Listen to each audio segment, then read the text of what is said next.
Hello students, welcome to program allround YouTube channel. और आज हम बात करेंगे कि पाइथन में ऑपरेटर्स क्या होते हैं।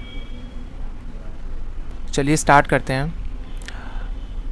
तो पाइथन में ऑपरेटर्स एक तरह के सिंबल्स होते हैं जिनकी सहायता से आप ऑपरेशंस को परफॉर्म करते हो। ठीक है।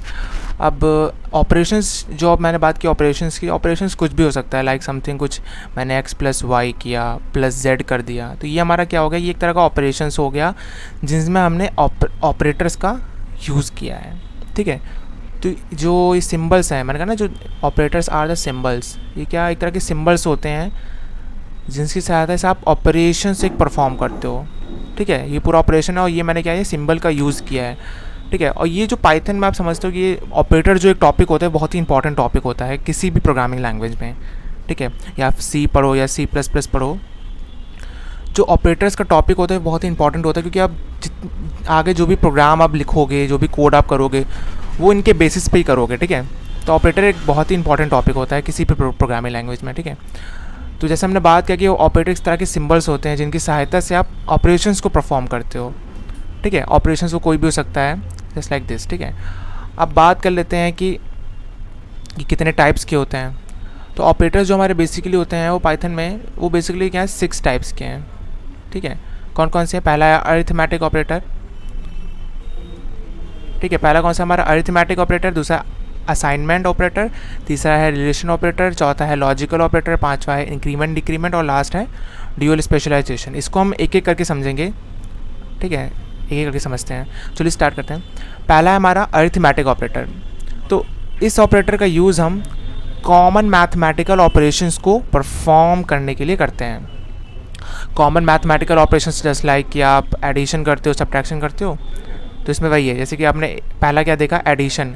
तो इस ऑपरेटर का यूज़ हम किन्हीं दो ऑपरेंड्स को ऐड करने के लिए करते हैं। अब यहाँ पे ऑपरेंड्स की बात है। ऑपरेंड्स का मतलब क्या हुआ? ऑपरेंड्स का मतलब जैसे कि आपने जो जैसे मैंने कोई वेरिएबल लिया x, अब उसमें मैंने दे दिया वैल्यू 10। ठीक है।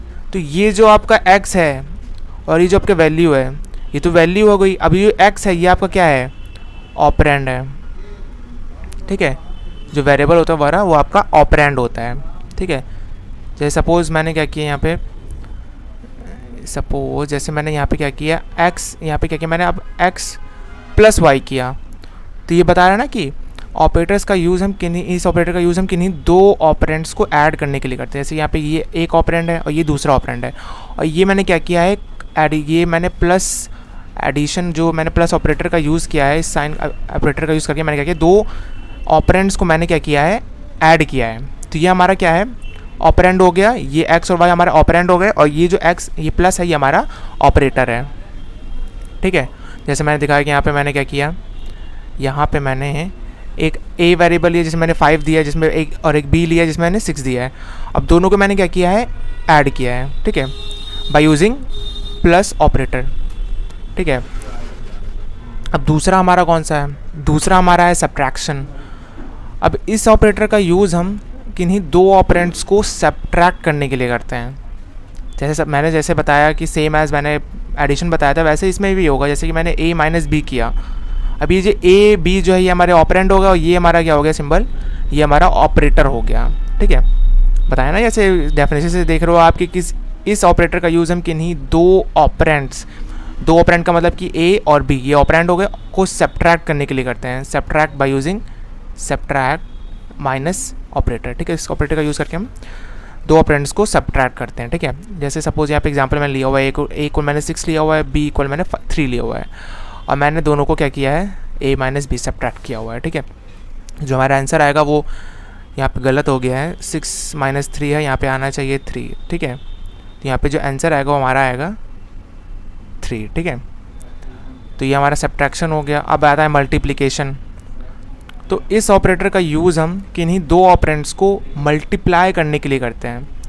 ठीक है। जैसे मैंने यहाँ पे लिया हुआ है, a इक्वल 2 लिया हुआ है, b इक्वल 3 लिया हुआ है, दोनों का मैंने क्या किया है, मल्टीप्लिकेशन किया हुआ है बाय यूजिंग स्टार। यहाँ पे आप स्टार यूज़ करोगे मल्टीप्लिकेशन कर। ठीक है। स्टार ऑपरेटर का यूज़ किया है। ठीक है। अब यहाँ पे 2 और 3 है, 2 3 6 हो जाएगा। ठीक है। ये हमारा आउटपुट आएगा। तो इस तरह से हम मल्टीप्लिकेशन कर सकते हैं। अब चौथा हमारा आता है डिवीज़न।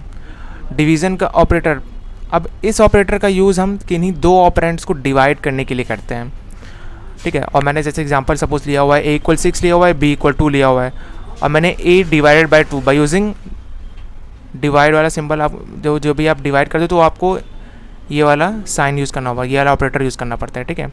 अब मैंने यहाँ पे a डिवाइड बाय 2 किया, अब यहाँ पे मैंने 6 डिवाइडेड बाय 2 किया हुआ है, तो यहाँ पे आंसर हमारा आना चाहिए 3, ठीक है। तो ये हमारा आंसर आ गया 3। तो इस तरह से आप डिवीज़न ऑपरेटर का यूज़ कर सकते हो। अब इसके बाद आता है एक मॉड्यूलस। अब इस ऑपरेटर का यूज़ आप कैसे करते हो, तो इस ऑपरेटर का यूज़ हम इस ऑपरेटर को हम मॉड्यूलस या रिमाइंडर भी कहते हैं, ठीक है। मॉड्यूलस कह लो या फिर रिमाइंडर भी कह लो, सेम है दोनों, ठीक है। तो इस ऑपरेटर का यूज़ हम रिमाइंडर वैल्यू को प्रोवाइड करने के लिए करते हैं। रिमाइंडर वैल्यू जैसे सपोज आपने, अब यहाँ पे मैंने जैसे सपोज एक वेरिएबल लिया है a और एक b लिया है, a में मैंने 6 दिया हुआ है, b में मैंने 2 दिया हुआ है, ठीक है। अब मैंने मॉड्यूलस ऑपरेटर्स का यूज़ किया हुआ है a मॉड्यूलस b, तो इसको जब आप नोट करोगे तो इसका जो आउटपुट आएगा वो कैसे आएगा, वो यहाँ पे मैंने 6 लिया और इसको अगर सॉल्व करो तो ये कुछ इस तरह से है। रिमाइंडर का मतलब ये से आप ये डिवाइड करते हो, सपोज वैसे ही है। यहाँ पे जो है हमारा, रुके, सपोज यहाँ पे जैसे मैंने, एक मिनट, ये 6 डिवाइड बाई 2 है, यहाँ पे 2 डिवाइड हो गया, मॉड्यूलस में आ जाते हैं, ये मॉड्यूलस, ठीक है। अब जैसे यहाँ पे 6 2 है, तो यहाँ पे 6 लूँगा और यहाँ पे मैं लूँगा 2। अब मैं 6 3 जा जाएगा 2 6 2 3 जा 6 2 3 जा जो होगा हमारा 6 होगा।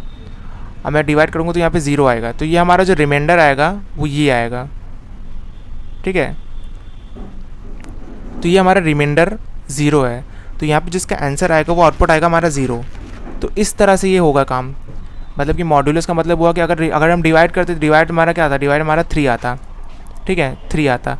और हमने क्या किया, हमने रिमाइंडर लिया इसका, ठीक है। रिमाइंडर लिए तो रिमाइंडर में हमारा क्या आना चाहिए, हमारा 0 आएगा, ठीक है। तो ये मॉड्यूलस का ये काम होता है, जब भी आप किन्हीं दो ऑपरेंड्स के बीच में मॉड्यूलस साइन लगा देते हो तो आप उसके में क्या मिलता है, आपको रिमाइंडर मिलता है जो कि है 0, ठीक है। तो यहाँ पे जब 6 को 2 से 6 में से 2 का जो मॉड्यूलस निकालोगे तो आपका क्या आएगा, 0 आएगा, ठीक है। अब इसके बाद आता है एक्सपोनेंट। अब इससे क्या होगा, तो इस ऑपरेटर को हम डबल स्टार से डिनोट करते हैं, इसको हम डबल स्टार से डिनोट करते हैं। और इस ऑपरेटर का यूज़ हम पावर देने के लिए करते हैं, अब कैसे इसको यूज़ करते हैं देख लेते हैं। सपोज़ मैंने a = 2 लिया हुआ है और b की वैल्यू मैंने 5 ली हुआ है, ठीक है। अब एक्सपोनेंशियल में क्या होता है कि जब भी आप इसका यूज़ करते हो तो इसमें क्या होता है कि जो आप फर्स्ट ऑपरेंड लेते हो, जैसे मैंने इस फर्स्ट ऑपरेंड क्या a लिया हुआ है और सेकेंड ऑपरेंड क्या है हमारा, फर्स्ट ऑपरेंड हमारा a है, सेकेंड हमारा b है, ठीक है। तो फर्स्ट ऑपरेंड में के बाद मैंने डबल स्टार लगाया और सेकेंड ऑपरेंड मैंने लिखा है, तो इससे क्या होगा, जो आपका फर्स्ट ऑपरेंड होता है उसकी जो होगा उसका जो पावर हो जाएगा क्या, सेकेंड वाला ऑपरेंड। तो यहाँ पे a की पावर हो जाएगी b, ठीक है, a की पावर b। अब वैल्यू से देख लेते हैं, वैल्यू हमारी क्या है, a की वैल्यू है 2 है वैल्यू। अब 2 की पावर क्या हो जाएगी 2, और b की वैल्यू है 5। अब फर्स्ट ऑपरेंड की पावर सेकेंड ऑपरेंड, तो यहाँ पे 2 की पावर 5 करोगे तो यहाँ पे क्या आएगा 32। तो इसका आंसर जो आना चाहिए, आउटपुट आना चाहिए 32 आना चाहिए, तो यहाँ पे आ गया 32, ठीक है। तो इस तरह से आप एक्सपोनेंट का यूज़ करते हो। अब नेक्स्ट है हमारा अरिथमेटिक ऑपरेटर जी में क्या है, फ्लोर डिवीज़न, ठीक है, फ्लोर डिवीज़न। तो इस ऑपरेटर को हम डबल फॉरवर्ड स्लैश से साइन से डिनोट करते हैं। इसका यूज़ हम फ्लोर वैल्यू निकालने के लिए करते हैं। फ्लोर वैल्यू मतलब कि जैसे सपोज़ आपने क्या किया, एक वेरिएबल लिया और एक बी वेरिएबल भी लिया। अब ए में मैंने 15 दिया, बी में 2 दिया। फ्लोर डिवीज़न का मतलब होता है कि पॉइंट के पहले वाली वैल्यू, ठीक है। मतलब जैसे मैंने यहाँ पे 15 लिया है ए की वैल्यू और मैंने इसको डिवाइड किया किससे, 2 से, ठीक है। अब यहाँ पे 2 7 जा क्या आएगा 14 आएगा, यहाँ पे आएगा रिमाइंडर 1। अब यहाँ पे पॉइंट लगा के जब आप 0 बढ़ाओगे और यहाँ पे 2 5 जा 10 करोगे तो यहाँ पे रिमाइंडर क्या आएगा 0 अब आएगा। और ये फ्लोर, अब यहाँ पे क्या, अगर आप सिंपल डिवीज़न करते तो ये आपका पूरा 7.5 आता। अब फ्लोर डिवीज़न का मतलब होता है कि जो पॉइंट के बाद वाली वैल्यू होगी वो उसको क्या करेगा, नेगलेक्ट कर देगा, अवॉइड कर देगा, छोड़ देगा। सिर्फ उसके पहले वाली फ्लोर डिवीज़न का मतलब होता है उसकी पहले वाली जो पहली वैल्यू है, उसके पॉइंट के पहले जो वैल्यू है उसको ही एक्सेप्ट करेगा, ठीक है, बाद वाली को छोड़ देगा फ्लोर डिवीज़न में। ठीक है, याद रखना फ्लोर डिवीज़न में ऐसा होगा, डिवीज़न में ऐसा नहीं होगा। ठीक है, तो फ्लोर डिवीज़न में क्या होगा कि आपका जो पॉइंट के बाद वाला वैल्यू होगी वो छोड़ देगा, और डिवीज़न में क्या होगा कि पूरा ले लेगा। ठीक है, तो दोनों में ये डिफरेंस होता है, तो इससे हमारा आंसर आ जाएगा 7। ठीक है, तो हमारा जो अर्थमेटिक ऑपरेटर था वो ख़त्म हो गया। अब हमारा सेकंड हमारा है असाइनमेंट ऑपरेटर। ठीक है, असाइनमेंट ऑपरेटर, तो इस ऑपरेटर का यूज़ हम किसी वेरिएबल में वैल्यू असाइन करने के लिए करते हैं। इसे हम इक्वल साइन से डिनोट करते हैं। ठीक है, अब असाइनमेंट ऑपरेटर अब बहुत बार यूज़ करते हो, जैसे कि किसी भी वेरिएबल में वैल्यू असाइन करते हो, वैल्यू आप इनिशियलाइज करते हो, तो अब असाइनमेंट का मतलब हुआ कि किसी वेरिएबल को वैल्यू असाइन करना। जैसे मैंने ए वेरिएबल लिया और उसमें 6 वैल्यू जो मैंने की असाइन की bye using an assignment operator. ठीक है, वैल्यू मैंने असाइन की bye using an assignment operator. ठीक है, तो इस तरह से क्या करते हो आप असाइनमेंट ऑपरेटर का यूज़ करते हो बाय किसी भी वेरिएबल में वैल्यू को असाइन करने के लिए। ठीक है, और इसको हम इक्वल साइन से डिनोट करते हैं। ठीक है, अब नेक्स्ट है हमारा थर्ड वाला, हमारा कौन सा है, रिलेशनल ऑपरेटर। अब क्या ये ऑपरेटर का क्या होता है, इस ऑपरेटर का यूज़ हम किन्हीं दो ऑपरेंड्स के बीच रिलेशन बताने के लिए करते हैं। ठीक है, किन्हीं दो ऑपरेंड्स के बीच में आप रिलेशन बताने के लिए रिलेशन ऑपरेटर का यूज़ करते हो। पहला इसमें कौन सा है, इक्वल। तो इस ऑपरेटर का यूज़ हम इक्वालिटी बताने के लिए करते हैं। किन्हीं दो ऑपरेंड के बीच में क्या करते हैं, इक्वालिटी बताते हैं। जैसे सपोज मैंने a = 5 लिया है और b = 6 लिया है, और मैंने यहाँ पे चेक किया है क्या a = b है। यहाँ पे मैंने क्या किया है, a = 5 लिया हुआ है और b = मैंने क्या लिया हुआ है 6, और यहाँ पे मैं चेक कर रहा हूँ क्या 5 जो है, जो कि a की वैल्यू है, वो क्या इक्वल है 6 के। अब इसका मतलब क्या हुआ, इसका मतलब ये हुआ कि ये इक्वालिटी पता कर रहा है कि दोनों क्या इक्वल हैं कि नहीं, एक दूसरे के इक्वल है कि नहीं। तो ये इस ऑपरेटर की सहायता से आप क्या करते हो, किन्हीं दो ऑपरेंड्स के बीच में इक्वलिटी चेक कर सकते हो कि दोनों जो ऑपरेंड्स हैं वो इक्वल हैं कि नहीं। ठीक है, तो यहाँ अगर मैं चेक करूँ तो 5 जो है 6 के इक्वल नहीं है, तो यहाँ पे जो आंसर आना चाहिए वो हमारा फॉल्स आना चाहिए। ठीक है, और ये जो आंसर बताएगा वो आपका ट्रू या फॉल्स में बताएगा, कि वो आपसे पूछ रहे हो कि आंसर जो आप पता करो ना कि आप वो इक्वल है कि नहीं, मतलब येस नो में आंसर आना चाहिए, ट्रू या फॉल्स में आंसर आना चाहिए। तो यहाँ पे जो आंसर आएगा, आउटपुट आएगा, वो हमारा क्या आएगा, फॉल्स आएगा, कि ये दोनों इक्वल नहीं है। ठीक है, अब नेक्स्ट है हमारा नॉट इक्वल। पहला हमारा इक्वल था, दूसरा हमारा नॉट इक्वल है। अब नॉट इक्वल में क्या होगा, इस ऑपरेटर का यूज़ हम तब करते हैं जब कोई ऑपरेंड इक्वल ना हो। ठीक है, अब कोई ऑपरेटर इक्वल ना हो, एग्जांपल देखते हैं। एग्जांपल जैसे मैंने a को ले लिया 5, b को ले लिया 6, और मैंने प्रिंट क्या किया, a ≠ b। अब इसका जो सिंबल होता है वो कैसे होता है, इसको डिनोट हम इस तरह से करते हैं, नॉट इक्वल को इस तरह से, ये नॉट एक्सक्लेमेटरी साइन लगाओगे और एक इक्वल सिंबल लगा दोगे ऑपरेट। ठीक है, तो ये हमारा नॉट इक्वल का क्या होगा, साइन हो गया। अब जैसे मैंने a = 5 लिया, तो यहाँ पे 5 है और मैंने सिंबल लगाया नॉट इक्वल का, और मैंने ले लिया 6, सेकंड ऑपरेंड। ये फर्स्ट ऑपरेंड है और ये हमारा सेकंड ऑपरेंड है, और मैं चेक कर रहा हूँ कि क्या दोनों एक दूसरे के इक्वल नहीं है। और मैं अगर चेक करूँ तो हाँ, यहाँ पे नहीं है इक्वल, क्योंकि यहाँ पे a की वैल्यू 5 है, a की वैल्यू 5 है, और यहाँ पे b की वैल्यू क्या है 6, और दोनों क्या है, नॉट इक्वल हैं। अब यहाँ पे चेक ही करना है कि नॉट इक्वल है कि नहीं, तो यहाँ पे नॉट इक्वल तो है, और जो इसका आंसर आएगा, जो आउटपुट आएगा, वो हमारा क्या आएगा, ट्रू आएगा, क्योंकि दोनों जो हैं ऑपरेटर्स वो एक दूसरे के, ऑपरेंड्स जो हैं वो एक दूसरे के इक्वल नहीं हैं। ठीक है sir, I think sir, I hope कि समझ में आ रहा होगा आप लोगों को। ठीक है, अब थर्ड है हमारा ग्रेटर देन। तो इस ऑपरेटर का यूज़ हम दो ऑपरेंड में ग्रेटर पता लगाने के लिए करते हैं। ग्रेटर कौन सा है वो उसको पता लगाने के लिए करते हैं। सपोज़ मैंने a = 5 लिया, b = 6 लिया। ठीक है, और मैंने, अब देखो इसमें ये समझना है कि इसका साइन, देखो साइन, सबके साइन समझना है, ऑपरेटर कौन सा ऑपरेटर कैसे किस साइन से यूज़ हो रहा है। ठीक है, अब यहाँ पे a और b लिया, तो a की वैल्यू मैंने 5 ली हुई है। ठीक है, 5 ली हुई है, और b की वैल्यू मैंने ली हुई है 6। अगर मैं दोनों को अगर मुझे चेक क्या करना है, ग्रेटर देन साइन चेक करना है, तो ग्रेटर देन में क्या होगा कि अब a जो है वो हमारा ग्रेटर देन है b की नहीं, ये चेक करना है। तो मैंने 5, a की वैल्यू क्या है 5, और वो ग्रेटर देन है कि नहीं 6 से, वो ग्रेटर तो है, तो ये साइन जो हमारा है वो ग्रेटर देन का है, और ये हमारा फर्स्ट ऑपरेंड, ये हमारा सेकंड ऑपरेंड। तो हमारे ग्रेड जो साइन है, जो हमारी वैल्यू है ए, वो ग्रेटर नहीं है बी से, तो इसका जो आंसर आएगा वो आएगा फॉल्स। ठीक है, क्योंकि तो जो ए वैल्यू है वो हमारी बी से ग्रेटर नहीं है, हमारी बी वैल्यू ए से ग्रेटर है। अगर यहाँ पे होता है कि 6 ग्रेटर देन 5, तो यहाँ पे हमारा ट्रू आता। ठीक है, ट्रू आता। तो यहाँ पे हमारा ए जो है वो ग्रेटर नहीं है, तो यहाँ पे ट्रू नहीं आएगा, फॉल्स आएगा। अब लेस देन, सेम ऐसे ही होता है लेस देन भी। तो इस ऑपरेटर का यूज़ हम दो ऑपरेंड्स में कौन सा लेस देन है उसे पता लगाने के लिए करते हैं, या फिर लेस है उसको पता लगाने के लिए करते हैं। वही मैंने सेम एग्जांपल लेता हूँ, a = 5 b = 6, और प्रिंट करता हूँ मैं a लेस देन b। अब वैल्यू रखता हूँ क्या 5 लेस देन है 6 के, कंडीशन हमारी ट्रू है, मतलब ये हमारा सही है कि हाँ भाई a की वैल्यू जो है 5 जो है वो 6 से लेस है, तो जो हमारा आउटपुट आएगा वो आएगा ट्रू। ठीक है, समझ में आ रहा होगा ना कैसे मैंने किया। तो इस तरह से ही आपको करना है। ठीक है, ग्रेटर देन, लेस देन। अब आते हैं ग्रेटर देन एंड और इक्वल टू। अभी हमने पढ़ा ग्रेटर देन, सेकंड हमने पढ़ा कि लेस देन कैसे होता है। अब ग्रेटर देन और इक्वल टू का मतलब क्या हुआ, इसका मतलब हुआ, पहले डेफिनेशन देख लेते हैं। तो इस ऑपरेटर का यूज़ हम कोई ऑपरेंड ग्रेटर देन और इक्वल है कि नहीं इसे पता लगाने के लिए करते हैं। मतलब कि ऐसे सपोज ए और बी है, अब ए ग्रेटर देन इक्वल बी मैंने लिखा, तो जो ए है उसकी वैल्यू क्या बी से बड़ी और इक्वल है कि नहीं। जैसे यहाँ पे मैंने एग्जांपल लिया हुआ, ए की वैल्यू 5 ली है, बी की वैल्यू 6 ली है, तो यहाँ पे ए की वैल्यू क्या है 5 है। क्या ए की वैल्यू 5 जो है वो ग्रेटर देन इक्वल क्या 6 है।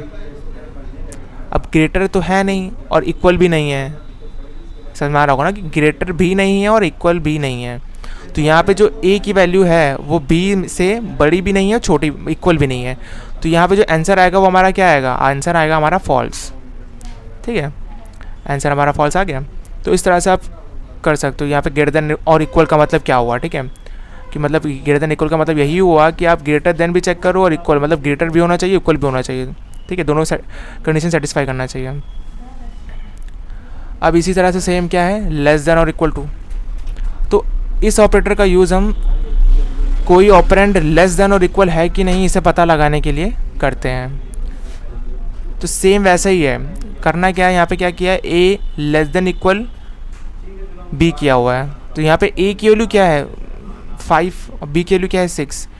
क्या a जो है वो क्या लेस देन इक्वल 6 है, मतलब से b से छोटा या इक्वल है। यहाँ पे छोटा तो है, a जो है वो 5 है और वो 6 से क्या है लेस है, लेस तो है बट इक्वल नहीं है। तो यहाँ पे क्या होगा, तो दोनों कंडीशन सेटिस्फाई कर सकता है। अगर दोनों में एक भी है तो कंडीशन ट्रू होगा आपका। ठीक है, क्या होगा, कंडीशन ट्रू होगा। तो ये आउटपुट हमारा क्या आएगा, ट्रू आएगा। ठीक है, आउटपुट ट्रू आएगा। कैसे आएगा, इस तरह से आएगा कि देखो समझो, इसका मतलब हुआ कि देखो यहाँ पे दो कंडीशन बोल रहा है कि लेस देन भी हो और इक्वल भी हो, या फिर दोनों में से एक हो, दोनों भी हो सकता है, एक भी हो सकता है। ठीक है, दोनों सेटिस्फाई करे या फिर एक सेटिस्फाई करे। मतलब अगर लेस है तब भी कंडीशन ट्रू होगी, अगर इक्वल है तब भी कंडीशन ट्रू होगी। ठीक है, और ग्रेटर देन के केस में भी यही है, सेम है। ठीक है, क्या मतलब कि ग्रेटर देन भी हो सकता है, इक्वल भी हो सकता है। अगर ग्रेटर देन है तब भी ट्रू है कंडीशन, इक्वल है तब भी ट्रू है कंडीशन, मतलब दोनों में से अगर एक भी है तो कंडीशन आपकी ट्रू है। ठीक है, अब नेक्स्ट हमारा आता है लॉजिकल ऑपरेटर। तो इस ऑपरेटर का यूज़ हम लॉजिकल ऑपरेशंस को परफॉर्म करने के लिए करते हैं। ये बेसिकली 3 प्रकार के होते हैं। कौन कौन से होते हैं देख लेते हैं। तो पहला आता है हमारा एंड ऑपरेटर। ठीक है, अब इसका यूज़ हम कैसे करते हैं, जब कोई दो स्टेटमेंट ट्रू होती हैं तब ये ट्रू वैल्यू रिटर्न करता है। ठीक है, तो एंड ऑपरेटर बेसिकली होता है क्या, ये हमारा एक लॉजिकल ऑपरेटर का टाइप है, लॉजिकल ऑपरेटर कह सकते हो है, जो क्या करता है जब कंडीशन ट्रू होगी तभी ये ट्रू वैल्यू रिटर्न करेगा, अदरवाइज फॉल्स रिटर्न करेगा। अब कैसे करेगा एग्जांपल देख लेते हैं। जैसे सपोज़ यहाँ पे क्या है, एक x की वैल्यू मैंने ली है 6, x में क्या दिया मैंने 6 दिया हुआ है। ठीक है, अब मैंने क्या किया है, चेक किया है क्या by using an and operator and logical operator का यूज़ करा हुआ है।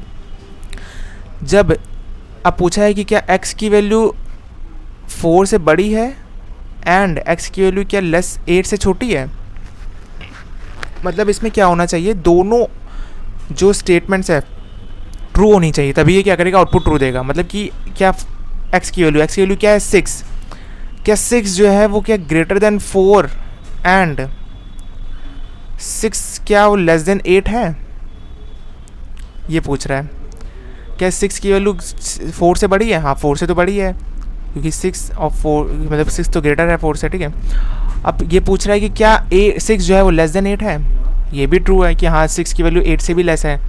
तो जो एंड ऑपरेटर क्या करता है, दोनों स्टेटमेंट्स को चेक करता है कि ये वाली और ये वाली, क्या दोनों स्टेटमेंट्स जो है वो ट्रू है।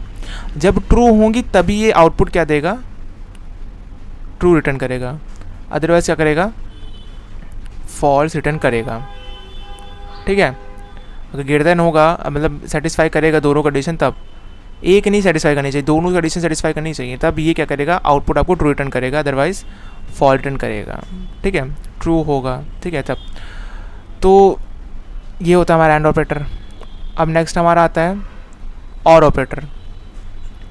अब इसमें क्या अब ये क्या होता है, इसकी डेफिनेशन देखते हैं। जब कोई एक स्टेटमेंट ट्रू होती है तब ये ट्रू वैल्यू रिटर्न करता है। मतलब कि कोई एक भी अगर स्टेटमेंट ट्रू है, सपोज जैसे मैंने यहाँ किया x equals to, same example मैंने लिया है 6। अब यहाँ पे चेक किया क्या x की वैल्यू 4 से, मतलब जो 6 है क्या वो 4 से ग्रेटर है, और 6 क्या वो 8 से ग्रेटर है। तो ये तो दोनों कंडीशन सेटिस्फाई कर रहा है, ठीक है। अब इसमें क्या होता है कि दोनों कंडीशन भी सेटिस्फाई करेगा तब भी ट्रू आंसर आएगा, अगर एक भी कंडीशन सेटिस्फाई करेगा तब भी ट्रू आएगा। अगर यहाँ पे क्या होता है, सपोज यहाँ पे अगर ट्रू वैल्यू लेता है, x की वैल्यू 2 लेता, अब मैं चेक करता क्या 2 की वैल्यू 4 से बड़ी है, और 2 की वैल्यू सॉरी यहाँ पे गलत, हाँ सॉरी, यहाँ पे 2 की वैल्यू क्या है, लेस देन 8 है।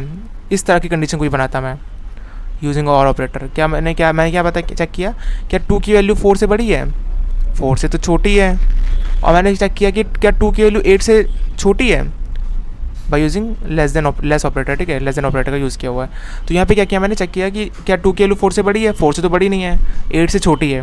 मतलब यहाँ पे एक कंडीशन सेटिस्फाई हो रही है, ये वाली नहीं हो रही है, ये वाली हो रही है। तो मैंने क्या किया था, और ऑपरेटर में क्या होता है कि कोई एक भी एक कंडीशन अगर सेटिस्फाई कर जाती है तो क्या करता है, ये ट्रू वैल्यू रिटर्न करता है। क्या करता है, ट्रू रिटर्न करता है।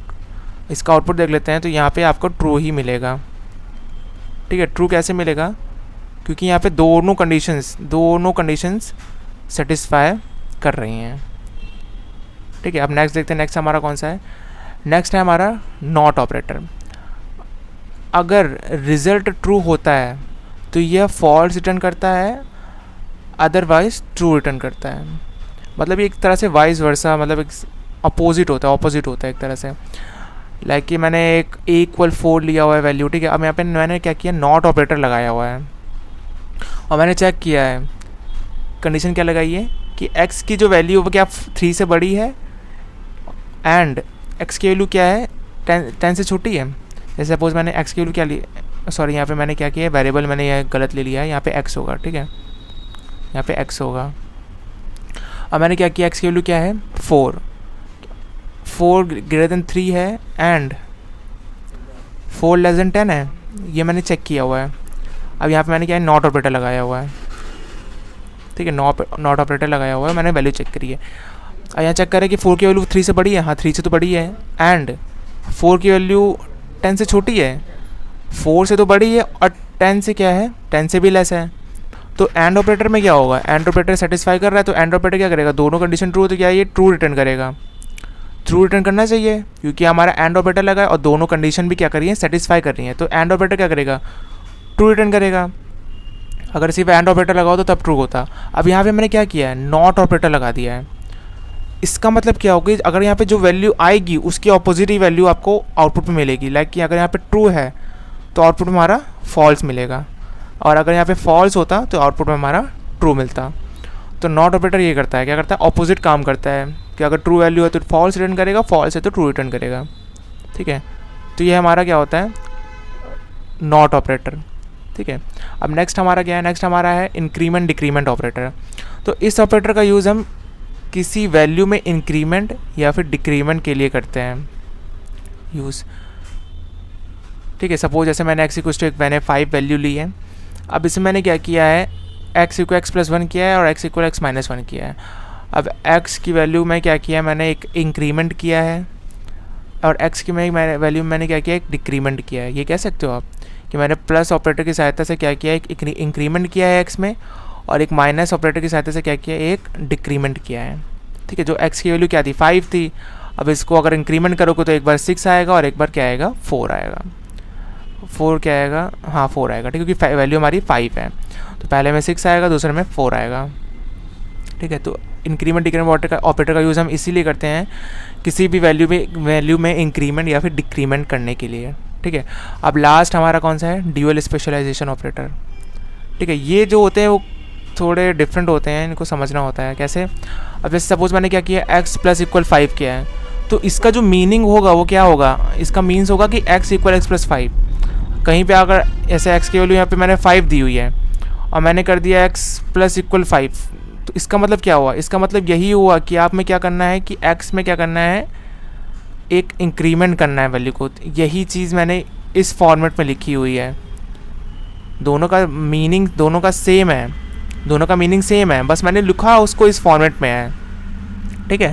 तो यहाँ पे जो काम होगा वो यहाँ पे भी होगा, जो यहाँ पे वर्क होगा वो यहाँ पे भी होगा। मतलब यहाँ पे इंक्रीमेंट क्या होगा, अब x + 5 किया तो x की वैल्यू क्या है, 5 है, x की वैल्यू 5 है। अब इंक्रीमेंट मैंने 5 का किया है तो यहाँ पे 10 हो जाएगी, x की वैल्यू 10 हो जाएगी। तो सेम काम क्या होगा यहाँ पे भी होगा। ठीक है। तो लिखने का पैटर्न थोड़ा चेंज होता है इसमें। ड्यूअल स्पेशलाइजेशन ऑपरेटर में क्या होता है कि सिर्फ लिखने का पैटर्न चेंज होता है। यहाँ पे इसको आप इस फॉर्मेट में लिख सकते हो, इसे आप इस तरह से लिख सकते हो, माइनस को, डिवाइड को भी आप इस तरह से लिख सकते हो, मल्टीप्लिकेशन को आप इस तरह से लिख सकते हो, डिवीज़न को भी आप यहाँ पे डिवीज़न x / 5 कर सकते हो, मॉड्यूलस। ठीक है, सॉरी ये डिवीज़न ये है, मॉड्यूलस ये। ठीक है। अब ये फ्लोर डिवीज़न ऐसे होता है, लिखा जाता है। और यहाँ पे एक चीज़ गलत होगी, यहाँ पे क्या होगा, डबल स्टार होगा। ठीक है, यहाँ पे डबल स्टार होगा। तो इस तरह से आप लिखते हो एक्सपोनेंट। ठीक है। तो इस तरह से क्या होगा, आप लिख सकते हो। मतलब कि अगर इस फॉर्मेट पे लिखा है तो उसका मीनिंग यही है, इस फॉर्मेट पे लिखा है तो उसका मीनिंग यही है। ठीक है। तो ये होता है हमारा ड्यूअल स्पेशलाइजेशन ऑपरेटर। ठीक है। तो हमने क्या क्या पढ़ा, हमने पढ़ा कि ऑपरेटर क्या होता है, कितने टाइप्स के होते हैं। ठीक है। आई होप कि आपको ये वीडियो पसंद आया होगा, समझ में आया होगा सब कुछ। अगर कोई डाउट होता है तो आप कमेंट सेक्शन में कमेंट करके पूछ सकते हैं। ठीक है। और ये भी बता दीजिएगा कि वीडियो कैसा लगा। अच्छा लगा हो तो लाइक करिए, शेयर करिए और सब्सक्राइब भी करिए। ठीक है।